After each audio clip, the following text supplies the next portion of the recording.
خالد رسول کریم صلی اللہ علیہ وآلہ وسلم کو ڈھونڈ رہا تھا، لیکن وہ میدان جنگ میں زیادہ گھوم پھر نہیں سکتا تھا، کیونکہ اس کی کمان میں گھڑ سواروں کا ایک جیش تھا جسے اس نے پوری طرح اپنے نظم و نسق میں رکھا ہوا تھا۔ وہ اندھا دھند حملے کرنے کا قائل نہ تھا۔ اس کا اصول تھا کہ دشمن کی ایسی رگ پر ضرب لگاؤ کہ وہ دوسری ضرب سے پہلے گھٹنے ٹیک دے۔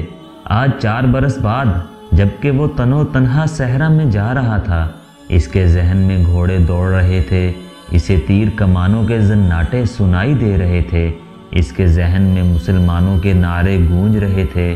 اس کا خیال تھا کہ مسلمان یہ ظاہر کرنے کے لیے نعرے لگا رہے ہیں کہ انہیں موت کا کوئی ڈر نہیں۔ طنز اور نفرت سے اب بھی اس کے ہونٹوں پر مسکراہٹ آ گئی تھی۔ اس نے ارادہ کر لیا تھا کہ وہ زیادہ سے زیادہ مسلمانوں کو قتل کرے گا، قیدی کم ہی بنائے گا۔ اسے ابھی پتہ نہیں چل رہا تھا کہ رسول کریم صلی اللہ علیہ وآلہ وسلم کہاں ہیں۔ اس نے دیکھا کہ ابو سفیان جو بھاگتے ہوئے قریش کو ساتھ لے کر واپس آ گیا تھا، مسلمانوں کی فوج کے بڑے حصے پر حملہ آور ہو چکا تھا اور مسلمان بے جگری سے لڑ رہے تھے۔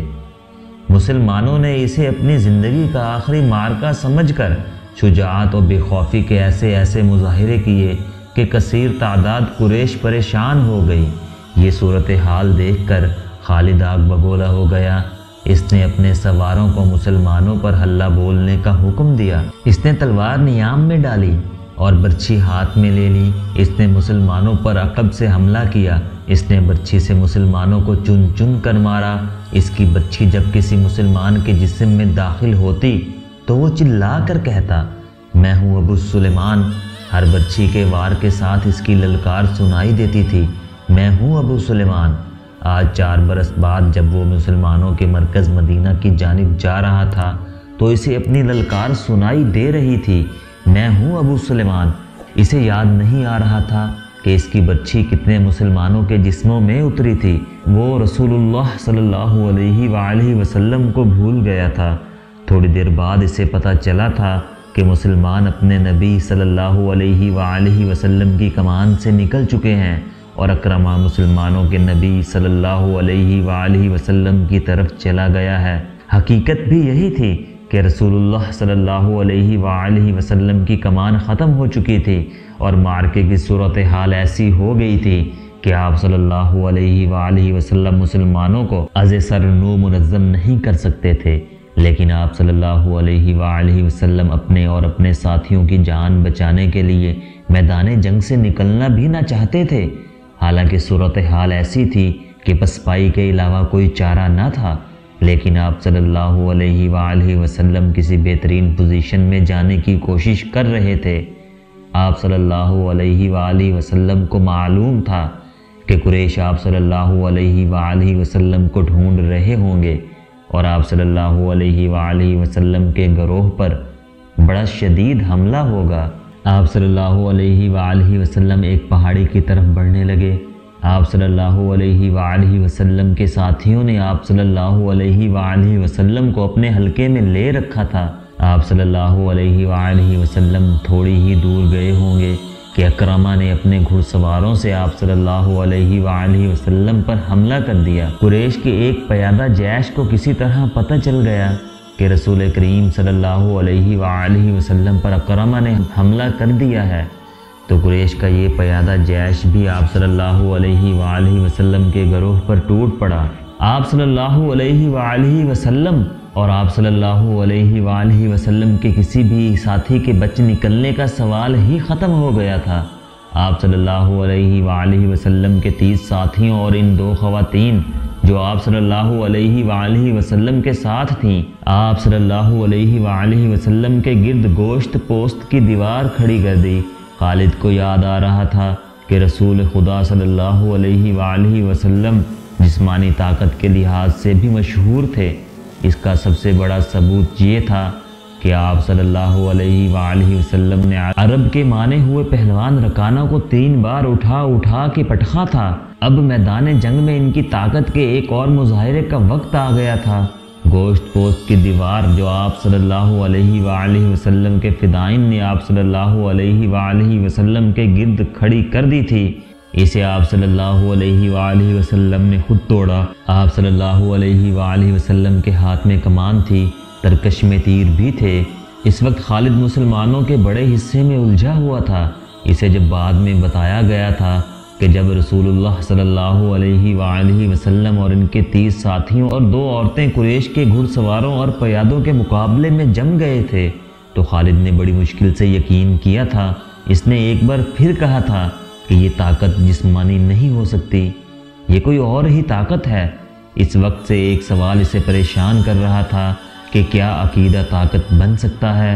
وہ اپنے قبیلے میں کسی سے اس کا جواب نہیں لے سکتا تھا، کیونکہ فوراً یہ الزام عائد ہو سکتا تھا کہ اس پر بھی محمد صلی اللہ علیہ وآلہ وسلم کا جادو اثر کر گیا ہے۔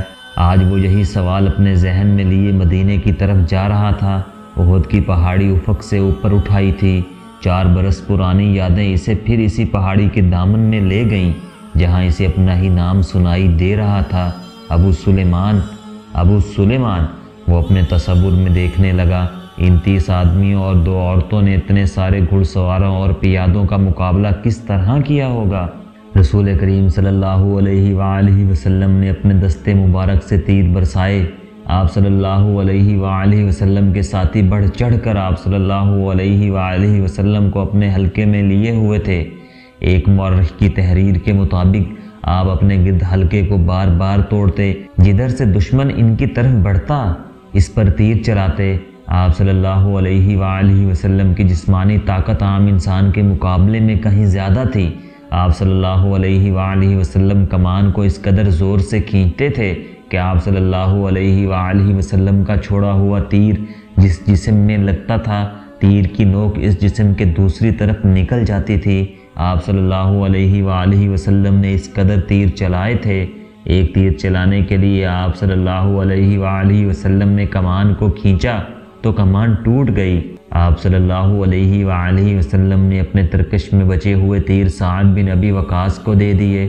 سعد بن ابی وقاص کے نشانے کا کوئی بھی مقابلہ نہیں کر سکتا تھا۔ خود آپ صلی اللہ علیہ وآلہ وسلم بھی سعد کے نشانے کو تسلیم کرتے تھے۔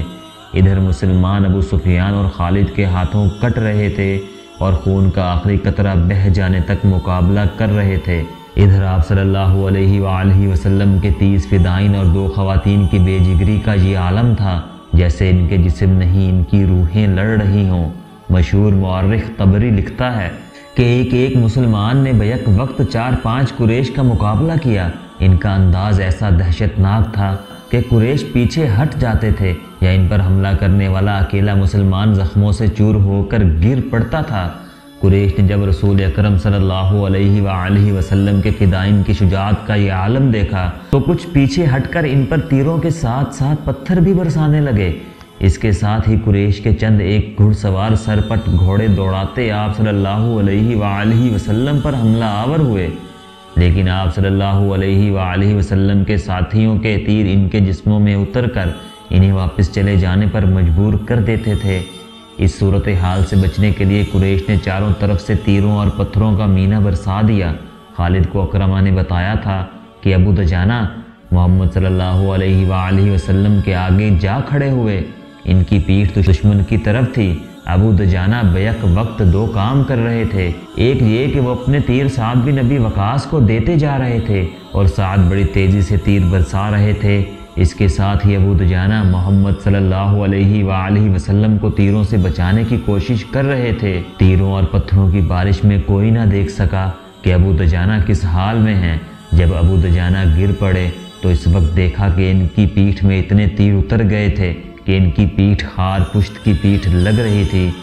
رسول اکرم صلی اللہ علیہ وآلہ وسلم کو بچانے کے لیے آپ کے کئی ساتھیوں نے جان دے دی، لیکن اکرمہ اور اس کے گھڑ سواروں اور پیادوں پر اتنی دہشت طاری ہو چکی تھی کہ وہ پیچھے ہٹ گئے تھے۔ قریش تھک بھی گئے تھے۔ رسول کریم صلی اللہ علیہ وآلہ وسلم نے اپنے ساتھیوں کا جائزہ لیا۔